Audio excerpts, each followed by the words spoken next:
اسی طریقے غم کو کیسے برداشت کریں؟ غم کو برداشت کرنے کے دیکھو، غم کو جس وقت غم آیا ہے، غم آدھا ہلکا ہو جائے گا یا اس سے زیادہ کہہ لو 80% غم ہلکا ہو جائے گا، اس کے لیے سب سے آسان نسخہ اللہ تعالیٰ نے قرآن میں بیان کیا ہے کہ جو بھی غم پہنچا، جو بھی تکلیف پہنچی ہے، یہ سمجھو کہ یہ اللہ کی طرف سے آئی ہے، تقدیر۔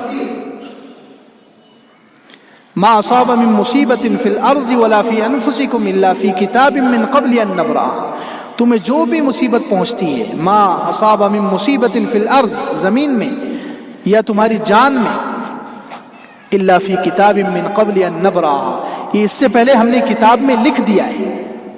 تو انسان جو بھی غم آئے، جو بھی ٹینشن اور مصیبت آئے، تو سب سے پہلے یہ خیال لائے کہ یہ اللہ کی طرف سے مقدر تھی، ہونا ہی تھا۔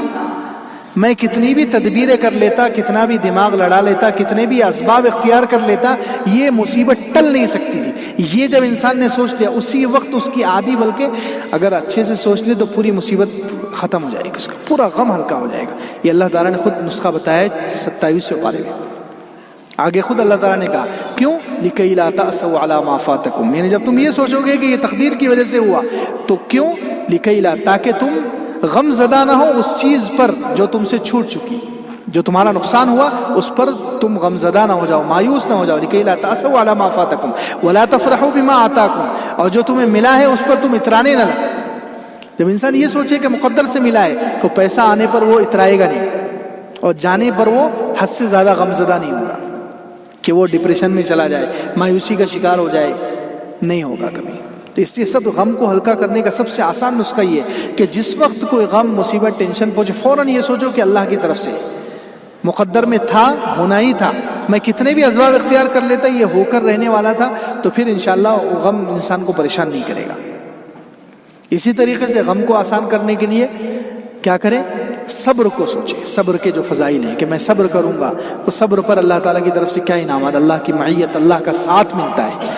اللہ تعالیٰ نے خود قرآن میں کہا ہے کہ صبر کرنے والوں کے ساتھ خود اللہ کی معیت نصیب ہوتی ہے، اللہ کی خاص رحمتیں نازل ہوتی ہے۔